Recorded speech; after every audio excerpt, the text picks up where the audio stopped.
Hi everyone, this is Deepshikha from nursing minds. As you know हमारी tenses की series चल रही है और जिसमें हम प्रेजेंट टेंस को कंप्लीट कर चुके हैं प्लस पास्ट इंडेफिनिट टेंस भी हो चुका है।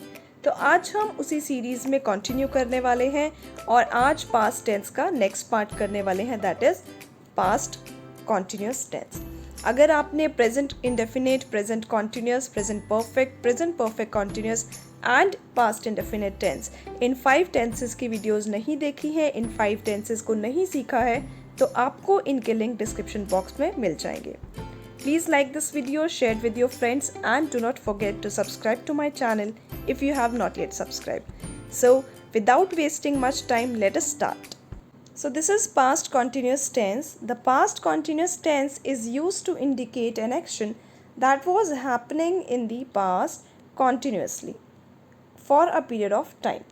Means जब past में कोई भी काम continuously चल रहा था, हो रहा था, तो वहाँ हम यूज़ करते हैं past continuous tense का रूल। हिंदी में आप कैसे पहचानेंगे? अगर आपको हिंदी से इंग्लिश में ट्रांसलेट करना है किसी सेंटेंस को, तो उस सेंटेंस में हिंदी में होना चाहिए रहा था, रही थी, रहे थे। फॉर एग्ज़ाम्पल, मैं गाना गा रहा था, मैं सो रहा था, वे लड़ाई कर रहे थे, वह दिल्ली जा रही थी। तो जब आपके पास इस तरीके के सेंटेंसेस होंगे, उनमें रहा था, रही थी, रहे थे होंगे हिंदी में, तो आप उसको ट्रांसलेट करेंगे by using past continuous tense rule. अब देखते हैं इसका रूल क्या है। देखिए, सिंपल सेंटेंस जो है जिसमें हम सिंपल किसी भी बात को एफर्म कर रहे हैं कि ऐसा हो रहा था, उसमें आप सबसे पहले यूज़ करते हैं सब्जेक्ट, उसके बाद आता है आपका helping verb, that is was and were. Present continuous tense का भी सेम रूल है, सिर्फ जो आपकी हेल्पिंग वर्ब होती हैं वो चेंज हो जाती है। वहाँ पर प्रेजेंट कॉन्टिन्यूस टेंस में हमने यूज़ किया था इज़ एम आर, क्योंकि प्रेजेंट के लिए हम यूज़ करेंगे is am are helping verb, और पास्ट के लिए हम हेल्पिंग वर्ब यूज़ करते हैं was and were. V1 ING, जहाँ भी आपका टेंस कॉन्टीन्यूअस है, चाहे वो प्रेजेंट है, पास्ट है या फ्यूचर है, आप हमेशा V1 के साथ क्या यूज़ करेंगे? ING, कि वो काम कॉन्टीन्यूअसली चल रहा है। एंड ऑब्जेक्ट, अब देखिए वॉज का यूज़ कहाँ किया जाता है और वर का यूज़ कहाँ होता है। तो वॉज का यूज़ किया जाता है जब आपके सब्जेक्ट में होते हैं आई, ही, शी, इट, एनी नेम और singular. I was, he was, she was, it was, any name like Ram, Sham, Sita, Geeta was. Singular means any one thing. My pen was, my dog was, my brother was. So वो क्या आ जाएंगे? आपके singular में आ जाएंगे। अब verb का use कहाँ होगा? प्लूरल के साथ। you, we, they and plural. you चाहे एक इंसान है या बहुत सारे लोगों से आप बात कर रहे हैं, दोनों ही कंडीशंस में आप यूज़ करेंगे verb. we, they, we were, they were, and plural like my brothers, my parents, my friends, तो वो क्या हो जाएंगे? Plural means more than one, तो आप उनके साथ यूज़ करेंगे वर। लेट्स सी दी एग्जाम्पल, मैं अपने भाई से बात कर रहा था। सब्जेक्ट कौन है? मैं, क्योंकि मैं काम कर रहा हूँ। सो आई के साथ हम यूज़ करेंगे वॉज। मैं क्या कर रहा था? वर्ब कौन सी है? एक्शन कौन सा हो रहा है? काम कौन सा हो रहा है? बात करने का टॉक विद ING, टॉकिंग। किससे बात कर रहा था? To my brother. So I was talking to my brother. Negative sentence, जब भी आप नेगेटिव सेंटेंस का यूज़ करेंगे इंग्लिश में, तो नॉट हमेशा आएगा हेल्पिंग वर्ब के बाद। हेल्पिंग वर्ब है हमारी was and were. Was were के बाद आप यूज़ करेंगे not. Was not, were not. I was not talking to my brother, I was talking to my friend. तो यहाँ पर आप यूज़ करेंगे after was and were. Then V1 ING and then object. मदारी अपने करतब नहीं दिखा रहा था। करतब मीन्स जो भी मदारी, जो जगलर होता है, जो बंदर को लेके अपने शोज दिखाता है, ट्रिक्स दिखाता है, तो वो करतब means tricks.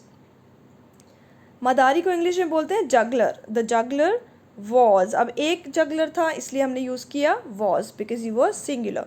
He was not, दिखाने का काम हो रहा था, शोइंग, क्या नहीं दिखा रहा था? अपने करतब, अपनी tricks, his tricks. The juggler was not showing his tricks. Next one is interrogative. Interrogative means a question, और क्वेश्चन हिंदी में हमेशा आपका स्टार्ट होना चाहिए क्या से। जब भी हिंदी में क्वेश्चन आपका क्या से स्टार्ट है, तो आप उसको कन्वर्ट करेंगे इंग्लिश में हमेशा हेल्पिंग वर्ब से। सबसे पहले आपकी आएगी helping verb, then subject, then V1, ING and object. अगर इस सेंटेंस में नॉट भी आना है तो वो आपका आएगा सब्जेक्ट के बाद। क्या वे चर्च जा रहे थे, देखिए हिंदी में स्टार्ट है क्या से, इंग्लिश में आएगा हेल्पिंग वर्ब। अब सब्जेक्ट, हेल्पिंग वर्ब आप हमेशा यूज़ करते हैं सब्जेक्ट के अकॉर्डिंग। सब्जेक्ट है वे मीन्स दे, प्लूरल है तो हम यहाँ पर प्लूरल वर्ब का ही यूज़ करेंगे, वर दे गोइंग टू चर्च। वर आपका हो गया helping verb, then subject they, then V1 ING, go ING, और वो कहाँ जा रहे हैं, चर्च। अगर होता क्या वे चर्च नहीं जा रहे हैं, सो वर जा रहे थे, सॉरी, सो यहाँ पर हम यूज़ करते हैं were they not going to church. WH sentence, यहाँ भी क्वेश्चन ही होता है बट ये WH वर्ड्स का यूज़ करके पूछा जाता है कि वो चर्च कब जा रहे थे, क्यों जा रहे थे, कैसे जा रहे थे, तो यहाँ पर हम WH वर्ड्स का यूज़ करते हैं। इंग्लिश में सबसे पहले आपका आएगा WH word, then was were, subject, V1 ING and object. Same to same आपका इंटरोगेटिव वाला ही रूल है, सिर्फ आगे आपने ऐड कर दिया WH वर्ड। एग्जाम्पल, वह समय पर दवाइयाँ क्यों नहीं ले रहा था, नॉट भी हमने यहाँ पर ऐड कर दिया है। तो नॉट आप ऐसे क्वेश्चन वाले सेंटेंस में यूज़ करते हैं हमेशा सब्जेक्ट के बाद। क्यों नहीं ले रहा था, रीज़न पूछ रहा है हमने, तो WH वर्ड क्या है, क्यों, वाई। वह नहीं ले रहा था, वह आप सिंगुलर है, कोई भी पर्सन, ही के साथ आप यूज़ करते हैं हमेशा was. Y was he not, subject के बाद आ गया आपका नॉट। वर्ब एक्शन क्या हो रहा है, लेने की, दवाई लेने के लिए हम यूज़ करते हैं टेक मेडिसिन, तो यहाँ पे हो जाएगा आपका taking, take plus ING, taking. Taking medicine regularly means समय पर, और you can use on time. So why was he not taking medicines regularly. तो ये था आपका पास्ट कॉन्टिन्यूस टेंस और इसका रूल, और इसी टेंस से रिलेट करती हुई मैंने आपको 2 एक्सरसाइज भी दी हैं, एक हिंदी में और एक इंग्लिश में, so that you can practice well. This is in English, he dash the dishes clean, तो आप he के अकॉर्डिंग यूज़ करेंगे। जैसे फर्स्ट एग्जाम्पल मैं आपको बता देती हूँ, he के साथ हम यूज़ करते हैं was, और clean का ING वर्ब आ जाएगा cleaning, so he was cleaning the dishes। dishes हम यूज़ करते हैं बर्तन धोने के लिए, कि वो बर्तन धो रहा था, he was doing the dishes और he was cleaning the dishes, both are correct। when you came, जब आप आए, I dash, तो मैं सो रहा था, so I was sleeping। Third is dash you not dash a letter to your mother। WH है, sorry यहाँ पे आपका क्वेश्चन मार्क आएगा, WH है और ये आपको लिखना है राइट वर्ब से, और इसमें नेगेटिव नॉट का भी यूज़ हुआ है। dash she dash how to drive a car, not learn, तो ये आपका है इंटरोगेटिव सेंटेंस।